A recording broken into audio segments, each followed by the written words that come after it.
Hello दोस्तों, आज हम पढ़ेंगे नेसोगैस्ट्रिक ट्यूब के बारे में, या फिर इसको हम एनजी ट्यूबिंग भी बोला करते हैं। दोस्तों, आज से हमारे फंडामेंटल के लेक्चर स्टार्ट हो रहे हैं। अगर आप इस फंडामेंटल के क्वेश्चंस या फिर टॉपिक्स कंटिन्यू पढ़ना चाहते हैं तो आप लोग इस दिमाग लेक्चर को कंटिन्यू फॉलो कर सकते हैं। तो बिना किसी देरी के स्टार्ट करते हैं नेसोगैस्ट्रिक ट्यूब या फिर एनजी फीडिंग ट्यूब। ये एक ऐसा प्रोसीजर है दोस्तों जो नेजल कैविटी के थ्रू इंसर्ट किया जाता है। जैसे इस डायग्राम में आप देख सकते हो, नेजल कैविटी के थ्रू इंसर्ट किया जा रहा है और इसका टारगेट पॉइंट होता है, मतलब इसका एंड पॉइंट होता है स्टमक में, इसलिए बोला नेसोगैस्ट्रिक ट्यूब। ये पॉइंट आपको दिखाई दे रहा है लास्ट में, यहाँ पे नेसोगैस्ट्रिक ट्यूब इसलिए हम बोला करते हैं। अब ये प्रोसीजर परफॉर्म क्यों किया जाता है? जब भी कोई क्लाइंट ओरल या फिर माउथ से लेने में अनेबल हो, माउथ से नहीं ले सकता हो कोई भी फूड कंटेंट को, तो हम एक पाइप डालते हैं और पाइप डालने के बाद में ये प्रोसीजर कॉमनली परफॉर्म करते हैं। लेकिन इस प्रोसीजर को करने के अदर पर्पस भी हैं। तो इसकी सबसे पहले डेफिनेशन जैसे हमने लिखी है, insertion of a tube through nose into stomach. एक ऐसी ट्यूब है जिसको हम नोज के थ्रू इंसर्ट करते हैं इनटू स्टमक में, स्टमक तक इसको लेके जाते हैं, जैसा कि आप डायग्राम में यहाँ पे देख सकते हो। तो सबसे पहला यहाँ पे पर्पस, इसको परफॉर्म क्यों करना है, इसका क्या पर्पस है हमारा। तो सबसे पहले एक वर्ड लिखा है गावेज और दूसरा वर्ड है लावेज। इन दोनों वर्ड को एक साथ पढ़ते हैं। अब इस डायग्राम पे देखो, यहाँ पे सपोज करो कि कोई भी फ्लूइड हमें इंसर्ट करना हो स्टमक के अंदर, जैसे कि कोई भी फूड पार्टिकल्स हो, लिक्विड मटेरियल में हम देते हैं, लिक्विड मीडियम में। तो अगर किसी भी फ्लूइड को हमें इंसर्ट करना हो किसी ट्यूब के थ्रू, इंसर्ट करना हो, देना हो, देने को क्या बोलते हैं इंग्लिश में? गिव। अगर हमें किसी को देना हो तो उस वर्ड को बोलते हैं हम गावेज। तो ये बात ध्यान रखो, उस वर्ड को बोलेंगे हम गावेज। अगर किसी फ्लूइड को एस्पिरेट करना हो, सपोज करो कि स्टमक में कोई ऐसे कंटेंट हो जो टॉक्सिक सब्सटेंस हो, जनरली पॉइजनिंग केसेस में ऐसा करते हैं हम, तो स्टमक के से किसी भी फ्लूइड को बाहर की तरफ को एस्पिरेट कर लेते हैं हम, तो उसको बोलते हैं लावेज। तो यहाँ पे लावेज से आप कैसे रखोगे? लीव। ठीक है, एल फॉर लीव। तो गिविंग मतलब किसी भी फ्लूइड को अगर कंटेंट को दिया जा रहा है उसे बोलते हैं गावेज, अगर एस्पिरेट किया जा रहा हो या स्टमक से वापस लिया जा रहा हो उसे बोलते हैं लावेज। तो हमारा पर्पज़ है कि गावेज और लावेज। एक पर्पज़ है स्टमक डिकम्प्रेशन। स्टमक डिकम्प्रेशन का मतलब क्या होता है?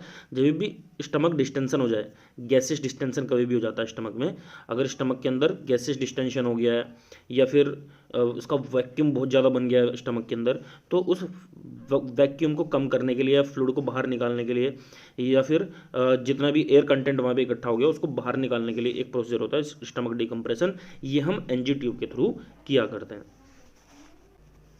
अब यहाँ पे क्वेश्चन है, expected nursing management of a patient with stomach poisoning। कि इसमें एक्सपेक्टेड नर्सिंग मैनेजमेंट है कि अगर स्टमक पॉइजनिंग का कोई केस हो तो एक्सपेक्टेड नर्सिंग मैनेजमेंट क्या होगा। तो सबसे पहला ऑप्शन है इंड्यूस वोमिटिंग, क्या वोमिटिंग इंड्यूस करानी है। सेकंड ऑप्शन है स्टमक वॉश कराना है, एडमिनिस्टर एक्टिविटीज चारकोल, या फिर एडमिनिस्टर ऑक्सीजन या इन्फॉर्म टू डॉक्टर। देखो ये पॉइजनिंग हो चुकी है तो नर्सिंग मैनेजमेंट क्या होगा? स्टमक वॉश किया जाए। अब स्टमक वॉश तो वोमिटिंग से भी किया जा सकता है, लेकिन वो पॉइजन अगर हम वोमिटिंग कराएंगे तो हो सकता है तो शायद वो इसोफेगस को इरिटेट करे या इसोफेगस को हार्म पहुंचाए, डैमेज पहुंचाए। तो हमारा एक बेस्ट ऑप्शन होगा स्टमक वॉश। यहाँ पे पॉइंट ध्यान रखना है कि यहाँ पे एक्सपेक्टेड नर्सिंग मैनेजमेंट पूछा है, प्रायोरिटी नर्सिंग मैनेजमेंट नहीं है। एक्सपेक्टेड नर्सिंग मैनेजमेंट होगा आपका मेन एक्शन होगा stomach wash through NG tube. जैसा क्वेश्चन था ऐसा ही दूसरा क्वेश्चन हमारे पास में है, what is the initial nursing management. Initial nursing management या फिर प्रायोरिटी नर्सिंग मैनेजमेंट पूछा है। इनिशियल नर्सिंग मैनेजमेंट या फिर priority nursing management when if a patient come in casualty with stomach poisoning. अगर स्टमक पॉइजनिंग के साथ कोई भी पेशेंट आता है तो उस केसेस में इनिशियल नर्सिंग मैनेजमेंट क्या होगा? तो इसका आंसर क्या होगा? Inform to the doctor first. सबसे पहले हमें हेल्थ केयर वर्कर या फिर डॉक्टर को इन्फॉर्म कराना है। जबकि फर्स्ट क्वेश्चन में क्या था, आपके पास पेशेंट आ गया है नर्सिंग, तो उस टाइम नर्सिंग मैनेजमेंट पूछा है तो उसमें स्टमक वॉश। अब प्रोसीजर में सबसे पहले पॉइंट है साइज ऑफ एनजी फीडिंग। जो भी एनजी ट्यूब होता है उसका साइज क्या होता है? तो इसके डिफरेंट टाइप के साइज होते हैं। तो इसमें लिखा है 5 फ्रेंच टू 22 फ्रेंच। इसके हम साइज भी पढ़ेंगे, किसका साइज कितना होता है, किस किस क्लाइंट में देते हैं। तो 5 फ्रेंच टू 22 फ्रेंच की एनजी ट्यूब फीडिंग मिलती है। अब तो 1 फ्रेंच इज इक्वल टू होता है 0.33 mm। तो सबसे पहले यहाँ इन्फेंट का साइज होगा 5 to 8 फ्रेंच, चिल्ड्रन का साइज होगा 10 to 12 फ्रेंच, अडल्ट का साइज होगा 14 to 22 फ्रेंच। ये डिफरेंट साइज की, और 1 फ्रेंच इज इक्वल टू होता है 0.33 mm, ये हमने ऑलरेडी डिस्कस कर लिया है। इस ट्यूब के साथ में जो हमें इक्विपमेंट चाहिए वह है लुब्रिकेंट, और ये लुब्रिकेशन के लिए हमें चाहिए, और लुब्रिकेशन कितना होना चाहिए 2% ज़ाइलोगेन। नेक्स्ट है सिरिंज चाहिए हमें फ्लश करने के लिए या फिर चेक करने के लिए, तो 50 ml सिरिंज और 10 ml सिरिंज हमें चाहिए। इसके बाद है चेक करने के लिए चाहिए हमें स्टेथोस्कोप, जब भी हम कन्फर्मेशन करेंगे तो उसमें स्टेथोस्कोप की हेल्प हमें लेनी पड़ती है। तो ये थे कुछ इक्विपमेंट्स। अब पढ़ते हैं प्रोसीजर के लिए सबसे पहले पॉइंट है यहाँ पे पोजीशन कौन सी देनी है, हाई फॉलर पोजीशन। पोजीशन का आप ये डायग्राम दे सकते हो या हाई है। पोजीशन देने के बाद लुब्रिकेट करना है ट्यूब को, और लुब्रिकेट कितना करना है 1 to 2 सेंटीमीटर, 1 to 2 सेंटीमीटर हम इसमें लुब्रिकेट करेंगे। उसके बाद में प्रेफर जो हम नोस्ट्रिल यूज़ करनी है, आपको पता है कि 2 नोस्ट्रिल होती हैं नोज में, तो हम लेफ्ट नोस्ट्रिल का यूज़ ज़्यादा करेंगे। तो ये थे प्रोसीजर की डायरेक्शन। अब है direction use by nurse during procedure. जो भी health care worker NG tube को इंसर्ट कर रहा है उसकी डायरेक्शन क्या होगी, वो कि बैकवर्ड एंड डाउनवर्ड, क्योंकि आपको पता है जो नोस्ट्रिल की एनाटॉमिकल स्ट्रक्चर है वो अप टू डाउन होती है, तो हमें नोस्ट्रिल से पीछे की तरफ को जाना है। नोस्ट्रिल में जैसे ही हम इंसर्ट करेंगे पीछे की तरफ को जाना है, और जो फोर्स लगाएगा जैसे नोज में जाएगा वो डाउनवर्ड फोर्स लगेगा, क्योंकि हमें स्टमक में नीचे की तरफ को लेके आना है। अब इस डायग्राम से देखो कि पहले पीछे की तरफ लेके जाना है और फिर वापस नीचे की तरफ आना है स्टमक की तरफ, ठीक है। तो हमें बैकवर्ड एंड डाउनवर्ड, मतलब बैकवर्ड एंड डाउनवर्ड फोर्स लगाना है, तब जाके ये डायरेक्शन एनजी ट्यूब फिटिंग की होगी। नेक्स्ट पॉइंट है what is the nursing action if the client felt choking, coughing, distress during NG insertion. ये बहुत इंपॉर्टेंट पॉइंट है, एग्जाम में पूछे जाते हैं ऐसे क्वेश्चंस कि अगर बाय चांस कि क्लाइंट को एनजी फीडिंग इंसर्ट करने के टाइम चोकिंग होने लग गया हो, या फिर कफिंग होने लग गया हो, या फिर डिस्ट्रेस आने लग गया है, तो इस कंडीशन में आप क्या करेंगे। इस कंडीशन में आपका एक ही एक्शन होगा कि जो भी एनजी फीडिंग आप इंसर्ट कर रहे हो, एनजी ट्यूब इंसर्ट कर रहे हो, ट्यूब इंसर्शन के टाइम आपको हल्का सा पुल बैक करना है और वेट करना है। कभी कभी ऐसा होता है कि हमारी ट्यूब राइट डायरेक्शन में होती है, सही डायरेक्शन में होती है, उसके बाद भी क्लाइंट को कफिंग या फिर अनकंफर्टेबल सिचुएशन होती है, लेकिन वो सही डायरेक्शन में होती है। अगर ये सही डायरेक्शन में है तो जो ये सिम्टम आए हैं ये वापस से रिकवर हो जाते हैं। अगर ये कंटिन्यू अगर ऐसे ही आ रहे हैं, चोकिंग या कफिंग या डिस्ट्रेस वाली सिचुएशन कंटिन्यू आ रही है, तो हम उस एनजी ट्यूब को वापस से पुल बैक कर लेते हैं। लेकिन हमें क्या करना है, कुछ सेंटीमीटर इसको पुल बैक करना है, और उसके बाद में वेट करना है कि अभी आगे सिचुएशन क्या होगी।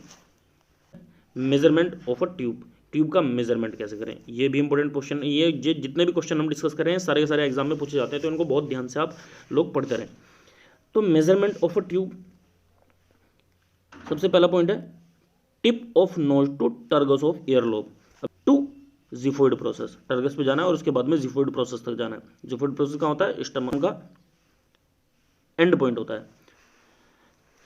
तो ये हमारा मेजरमेंट होता है। ऐसे ही अदर ट्यूब होती हैं जैसे नेजो जेजुनल ट्यूब या फिर नेजो डिडोडेनल ट्यूब। इसका भी यहाँ पे tip of nose to tragus of jejunum और tip of nose to tragus of duodenum, ये अलग ट्यूब्स एनजी ट्यूब्स टाइप की होती हैं। उसका मेजरमेंट भी ऐसे ही करते हैं।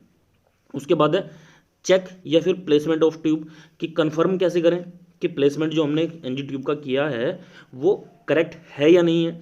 तो उसके लिए सबसे मेन कन्फर्मेटरी जो भी टेस्ट हम करते हैं कि एनजी ट्यूब के कन्फर्मेशन के लिए, वो सबसे पहला पॉइंट है हमारा चेस्ट एक्सरे। तो चेस्ट एक्सरे से हमें पता चल जाता है कि ट्यूब अभी कहाँ पे इंसर्ट हुई है। जैसे कि आप इस डायग्राम में देखो कि यहाँ पे ट्यूब हम इंसर्ट करते हैं, और इंसर्ट करने के बाद आपको दिखाई दे रहा होगा कि एक ट्यूब इंसर्ट की गई है और यहाँ पे ये डायफ्राम को क्रॉस करती हुई आई है और स्टमक में इसको इंसर्ट हो चुका है।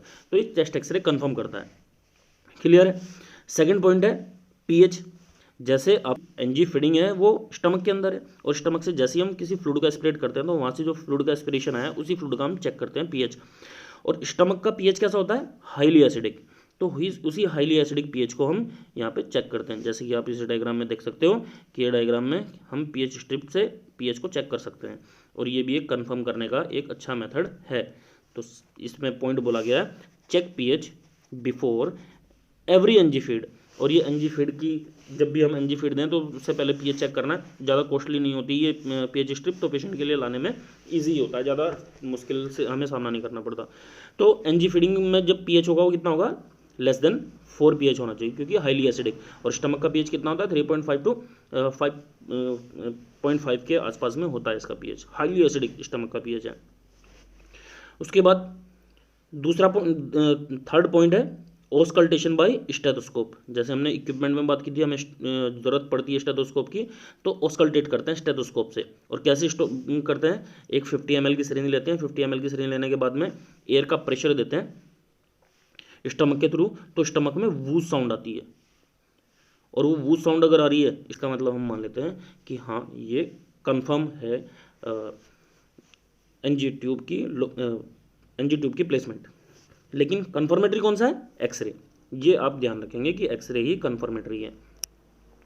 बाकी एक मेथड और है कि जो भी ट्यूब है, ट्यूब का एक एंड को हम एक बाउल में पानी भरने के बाद में उस पॉइंट में अगर डालते हैं, एक बाउल में अगर एक बाउल हमने लिया, उस बाउल में एनजी ट्यूब का एक पोर्ट को डालते हैं और इसमें फ्लूइड फिल होगा, अगर पानी डालेंगे इसमें, और अगर इसमें बबल आ रहे हैं तो बबल किस चीज़ से आएंगे, बबल आएंगे लंग्स से, क्योंकि लंग्स में तो एयर है, और एयर इस पाइप के थ्रू जब इस वाटर में आएगी तो वो बबल क्रिएट कर रही है। अगर बबल क्रिएट कर रही है इसका मतलब वो रेस्पिरेटरी सिस्टम में है, अगर बबल नहीं आ रहे हैं इसका मतलब वो गैस्ट्रिक सिस्टम में ही है या फिर स्टमक में ही है। तो ये भी एक अनदर मेथड है। तो हमने 4 मेथड डिस्कस कर लिए हैं, ये एग्जाम में पूछे जाते हैं, तो इन पॉइंट्स को बहुत ध्यान से आप लोग अपने दिमाग में रखें।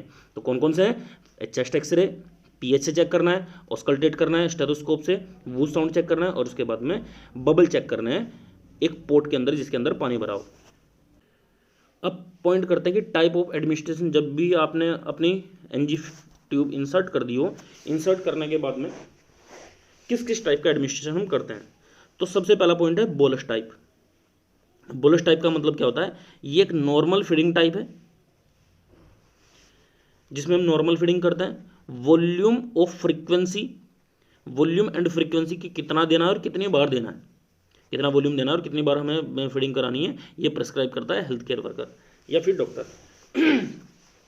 नेक्स्ट पॉइंट है प्रोवाइड हाई फाउलर पोजीशन। जैसे हमने बात की है हाई फाउलर पोजीशन हमें देनी है, लास्ट टाइम हमने बात की थी, for 30 to 60 minute after feeding. Feeding के बाद भी हमें हाई फाउलर पोजीशन देनी है, पॉइंट ध्यान में रखेंगे, क्योंकि अगर हमने लाइन डाउन पोजीशन लेटा दिया, सुपाइन पोजीशन में लेटा दिया, तो चांसेस होंगे शायद वो स्टमक के कंटेंट बाहर की तरफ आ जाएं, क्योंकि कार्डियक स्पिंक्टर जो स्टमक के कंटेंट को रोकता है ओरल कैविटी में आने से के लिए, तो वो शायद काम नहीं करता क्योंकि पेशेंट सिक सिचुएशन में होता है। नेक्स्ट पॉइंट है flush the tube before and after feed with H2O, यानी कि पानी वाटर से हमें फ्लश करना है, और वो कितना होना चाहिए 30 to 50 ml। ये पॉइंट भी आप ध्यान रखेंगे कि जो फ्लश करना है वो कितने ml से फ्लश करना है, 30 to 50 ml से। जैसे इस डायग्राम में आप देखो, एक सिरिंज हमने 50 ml सिरिंज अटैच की हुई है एनजी ट्यूब से, और इसके अंदर जो भी ये कंटेंट है, ये कंटेंट इंसर्ट हो रहा है। तो ऐसे हमें कंटिन्यू बोलस फीडिंग करानी होती है जैसे हम कराते हैं। इसके बाद है कंटिन्यूस फीडिंग। कंटिन्यूस फीडिंग होती है 24 आवर्स के लिए, प्रोवाइड 24 आवर्स फीडिंग। अगर ऐसा इंडिकेटेड है कि 24 आवर्स के लिए हमें कंटिन्यू फीडिंग करानी है, तो हम एक आईवी स्टैंड से बोतल को अटैच कर देते हैं। जैसे यहाँ पे देखो फीडिंग बैग यहाँ पे अटैच है इस आईवी स्टैंड से, और यहाँ पे क्लैंप भी लगा है, ये इसको हम अटैच कर देते हैं इन्फ्यूज़न पंप से। इन्फ्यूज़न पंप के साथ में हम रेट सेट कर देते हैं कि कितने मिनट में कितने ड्रॉप जानी है, कितने ml फीडिंग जानी है। तो इन्फ्यूज़न पंप के लिए एक स्पेशल वीडियो, बहुत अच्छी वीडियो आप लोगों के लिए बनी है, लिंक डिस्क्रिप्शन में ऐड है, अगर आप वो वीडियो देखना चाहते हो तो वो वीडियो आप देख सकते हैं। नेक्स्ट पॉइंट है कंटिन्यूस फीडिंग में हाइट ऑफ सिफोन या फिर फीडिंग बैग। फीडिंग बैग की हाइट कितनी होनी चाहिए, वो होनी चाहिए 30 सेंटीमीटर या फिर 12 इंचेस। तो ये भी एक क्वेश्चन पूछा जाता है कि पेशेंट से 30 सेंटीमीटर ऊपर होना चाहिए फीडिंग बैग। तो एक क्वेश्चन हमारे लिए इंपॉर्टेंट बन गया है कि नेक्स्ट पॉइंट है कभी भी कंटिन्यूस फीडिंग चल रही हो तो हमें एनजी ट्यूब को एवरी 4 आवरली फ्लश करना है, और फ्लश करने के कितने ml से फ्लश करेंगे, 30 to 50 ml से फ्लश करेंगे। नेक्स्ट फीडिंग टाइप है cyclic feeding, day and night time feeding, use syringe pump. जैसे हम ऐसे होते हैं कि मॉर्निंग और नाइट में ही पेशेंट्स को फ्लूइड देना है, तो उस कंडीशन में हम सिरिंज पंप का यूज़ करने के बाद ये फीडिंग दे सकते हैं।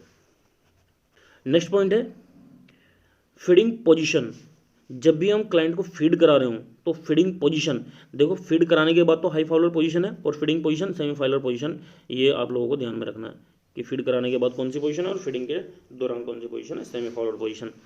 नेक्स्ट पॉइंट है residual volume, aspirate the residual volume before feeding. ये पॉइंट भी बहुत इंपॉर्टेंट है एग्जाम के पॉइंट ऑफ व्यू से कि अगर कोई भी फ्लूइड को हमें इंसर्ट कराना है उससे पहले फ्लूइड को एस्पिरेट करना है, और उसी के रिगार्डिंग एक क्वेश्चन यहाँ पे आप लोगों के लिए है। ये पॉइंट देखो आप, if residual volume more than 100 ml what nursing response, अगर रेजिडुअल वॉल्यूम 100 ml से ज़्यादा है नर्सिंग रिस्पॉन्ड, तो इस कंडीशन में क्या करेंगे, नर्सिंग रिस्पॉन्ड क्या होगा, hold the feeding and re insert residual volume. Feeding को होल्ड करना है, दूसरी फीडिंग नहीं देनी है, और जो भी रेजिडुअल वॉल्यूम था उसको री इंसर्ट कर देना है। एनक्लेक्स का बहुत अच्छा क्वेश्चन है। और उसके बाद पॉइंट है to assess bowel sound, bowel sound assess करने के लिए if absent bowel sound then, अगर बाउल साउंड एब्सेंट होंगे तो उस कंडीशन में क्या करना है, उस कंडीशन में हमें hold the feeding and notify the health care worker. 2 point यहाँ पे बनेंगे, हम बाकी पॉइंट डिस्कस करेंगे उसी में कंटिन्यू पॉइंट है मेडिसिन मिक्स विद वाटर, अगर कोई भी हमें मेडिसिन देनी हो क्लाइंट को, एनजी फीड से हम मेडिसिन भी दे सकते हैं, तो हमें क्या करना है, मेडिसिन को मिक्स करना है विद वाटर के साथ में, और वाटर कितना होना चाहिए, 50 to 30 ml के साथ में मिक्स करना है, और इंसर्ट कराने के बाद में उसको 30 से 50 ml के साथ में हमें उसे फ्लश करा देना है, और उसके बाद में क्लोज कर देनी है ट्यूब 30 to 60 मिनट के लिए, क्योंकि ट्यूब की जो आउटर एंड होता है वो लिड होता है, उस पर ढक्कन होता है, उसको हम क्लोज कर सकते हैं। तो अगर कोई भी मेडिसिन देनी है तो क्या करना है, मेडिसिन को मिक्स करना है वाटर के साथ में, और अमाउंट कितना होना चाहिए 50 to 30 ml। उसके बाद मेडिसिन देने के बाद उसको फ्लश कर देना है 30 to 50 ml से, और उसके बाद में लिड को क्लोज कर देना है। क्लियर। नेक्स्ट पॉइंट है कॉम्प्लिकेशन, एनजी फीडिंग के साथ में कौन से कॉम्प्लिकेशन होते हैं, most complication with NG feeding is diarrhoea, diarrhoea commonly देखने के लिए मिलता है एनजी फीडिंग के साथ में। क्यों, नेक्स्ट कॉम्प्लिकेशन है कि एस्पिरेट होने के चांसेस बन सकते हैं, कि अगर एनजी फीडिंग किसी रॉन्ग पाथवे में है यानी कि रेस्पिरेटरी ट्रैक्ट में, तो एस्पिरेशन के चांसेस बन सकते हैं। नेक्स्ट पॉइंट है वोमिटिंग, वोमिटिंग के चांसेस बन सकते हैं कि अगर हमने ओवर फीडिंग करा दी है या फिर पेशेंट ने वो फ्लूइड को टॉलरेट ना किया हो तो वोमिटिंग सिचुएशन बन सकती है, या फिर ट्यूब हमारी क्या हो सकती है, क्लॉग्ड हो सकती है, ब्लॉक हो सकती है। और एक डायरिया तो हमने बात कर ली है कि डायरिया कॉमन कॉम्प्लिकेशन है, और डायरिया कॉमन कॉम्प्लिकेशन इन लैक्टोज इंटॉलरेंस, कि क्लाइंट अगर लैक्टोज इंटॉलरेंस के साथ में होगा तो डायरिया की सिचुएशन बहुत कॉमनली मिलती है देखने के लिए। ये कुछ कॉमन कॉम्प्लिकेशन थे। नेक्स्ट बात करते हैं कि जिस टाइम हमें क्लाइंट को एनजी फीडिंग रिमूव करनी है, तो रिमूवल के टाइम हम क्या करते हैं, सबसे पहला पॉइंट है रिमूवल ऑफ एनजी ट्यूब में चेक गैग रिफ्लेक्स, हमें गैग रिफ्लेक्स चेक करना है। अगर गैग रिफ्लेक्स प्रेजेंट होगा एनजी फीडिंग को रिमूव आउट करते टाइम, तो हमें हेल्थ केयर वर्कर को इन्फॉर्म करना है। ये पॉइंट हमारा अलग से हो गया। जब हम एनजी ट्यूब को रिमूव करते हैं तो सबसे पहला पॉइंट है हमारा होल्ड ब्रीदिंग, तो क्लाइंट को बोलते हैं कि एक गहरी सांस लो, और गहरी सांस लेने के बाद में उस ब्रीदिंग को होल्ड करके रखना है, और जैसे ही वो क्लाइंट होल्ड करेगा उसको बोलते हैं वल्सलवल मैनवर, ये जैसे ही परफॉर्म करेगा, परफॉर्म करने के बाद उस ट्यूब को रिमूव आउट कर देना है।